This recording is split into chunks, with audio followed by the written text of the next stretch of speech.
We now continue into Galatians chapter 6, where Shaul brings the nations into practical obedience, restoration, humility, sowing, and perseverance in doing good.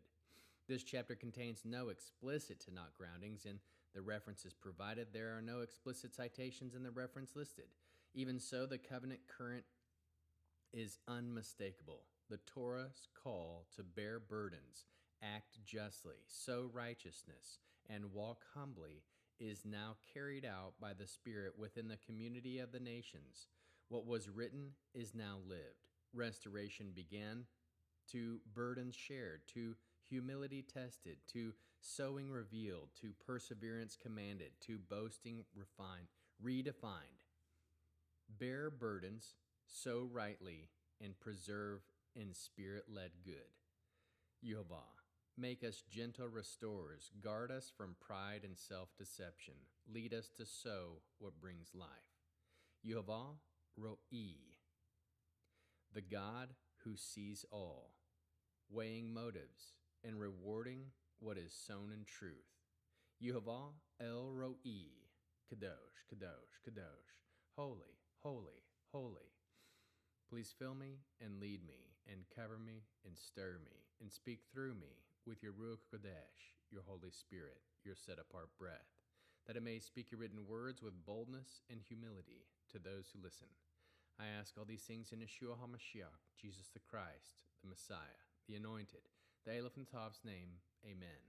We'll start with the Shema. Listen and obey.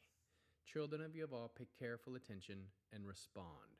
Yehovah is our power and authority. Yehovah works in unity, achad, with himself, and you shall act upon your love, ahava, to Yehovah with your power and authority, with your thoughts and mind, with your entire body, and with all the muchness that you have.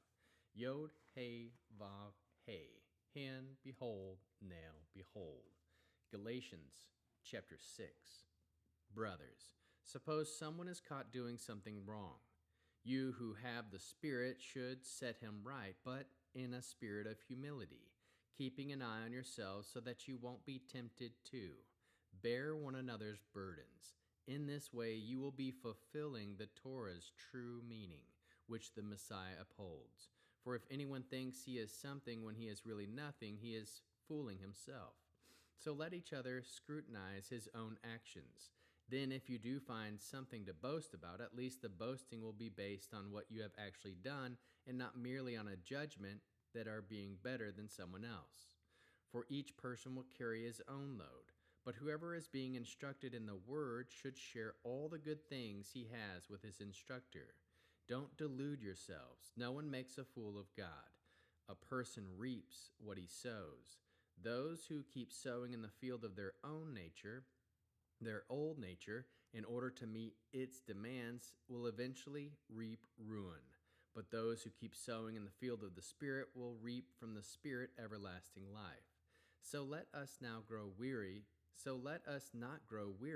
of doing what is good.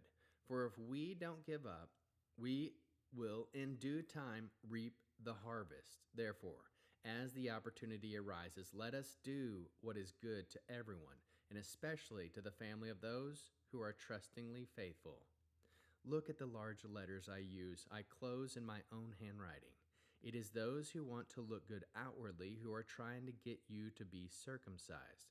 The only reason they are doing it is to escape persecution for preaching about my Messiah's execution stake. For even those who are getting circumcised don't observe the Torah. On the contrary, they want you to get circumcised so that they can boast of having gained your adherence.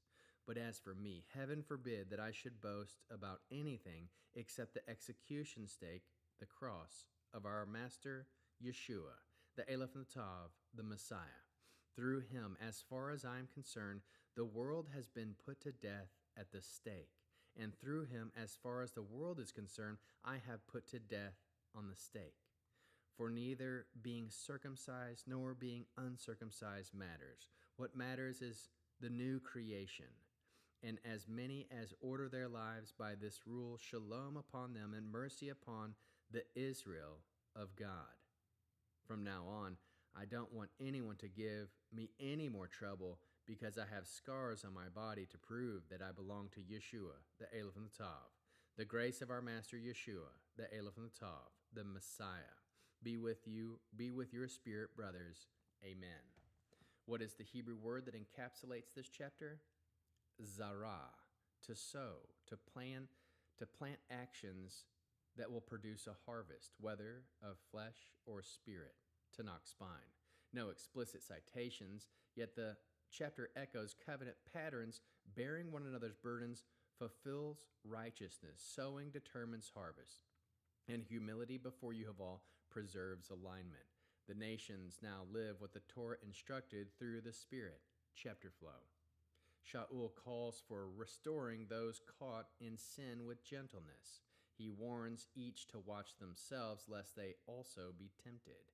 He commands bearing one another's burdens, fulfilling the law of Messiah. He exposes self-deception, thinking oneself something when nothing. He instructs each to test their own work rather than to compare. He reminds that each will carry their own load before Yehovah. He urges sharing with those who teach the word. He declares that Yehovah is not mocked. What is sown will be reaped. He contrasts sowing to the flesh with sowing to the spirit. He calls for perseverance in doing good without growing weary. He commands doing good to all, especially the household of faith. He contrasts those who boast in the flesh with those with his boasting in the cross. He declares that neither circumcision nor uncircumcision matters, but a new creation. He pronounces peace and mercy upon those who walk by this rule. He closes with marks of suffering for Messiah and grace upon the nations. Restoration to burden bearing, to self-examination, to sowing, to harvest, to perseverance, to new creation. Core theme. Galatians 6 moves from doctrine to disciplined life. Shaul presses the nations into maturity. Faith must now take visible form. The Spirit-led life is not abstract. It is measured in how we restore, carry, sow, and endure. Two realities govern the chapter, sowing and reaping. There is no escape from this principle. What is planted in the flesh produces decay. What is planted in the Spirit produces life. Yehovah is not mocked. Alignment matters. The final word is identity, new creation. The nations are not defined by outward The nations are not defined by outward markers, but by inward transformation. Boasting is no longer an effort, status, or ritual, but in the cross and the life it produces. How can we learn to love Yehovah with all our heart, soul, mind, and strength? We can love Yehovah by sowing consistently into the Spirit, not the flesh. Love Yehovah by walking humbly, examining ourselves before Him. Love Yehovah by persevering and doing good without seeking immediate reward. How can we love our neighbors as we love ourselves and as Yeshua loves us? Restore others gently when they fall, without pride or harshness. Carry burdens that others cannot carry alone within the nations. Do good actively, especially to those within the household of faith. How can we bear one another's burdens? Step into the weight others carry and help lift it with compassion. Walk with those who are weak, guarding them from further fall. Strengthen one another through consistent acts of Spirit-led support. What are the top 3 fruits of the Spirit found in this chapter? 1. Gentleness, anava. Restoration requires humility and soft strength that lifts rather than crushes. 2. Perseverance, hatmada. Continuing to do good despite delay reflects trust in Yehovah's harvest. 3. Faithfulness, emunah. Sowing to the Spirit consistently demonstrates covenant loyalty over time. What is the mitzvah response, Torah-based? Justice, only justice you shall follow, that you may live and inherit the land that Yehovah your God is giving you. Command. We will sow what is righteous and pursue what brings life before Yehovah. What is the Hebrew declaration? We will sow to the Spirit and reap eternal life. We will carry the burdens of our brothers in love. We will walk in a new creation and not in the flesh. What is the one-sentence summary? Sow to the Spirit, bear burdens, and walk as new creation. Now, after having read the chapter and going over it, here are some heart-piercing questions. What are we constantly sowing, flesh or spirit? Another. Are we restoring others gently or judging them harshly? Another.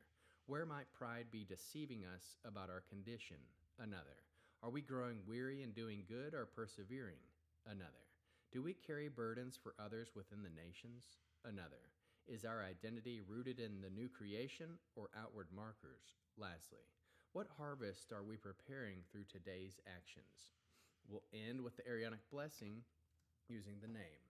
Yehovah will kneel before you presenting gifts, and he will guard you with a hedge of protection. Yehovah will illuminate the wholeness of his being toward your bringing order, and he will provide you with love, sustenance, and friendship. Yehovah lift up the wholeness of his being and look upon you, set in place all you need to be whole and complete. Shalom, shalom. We now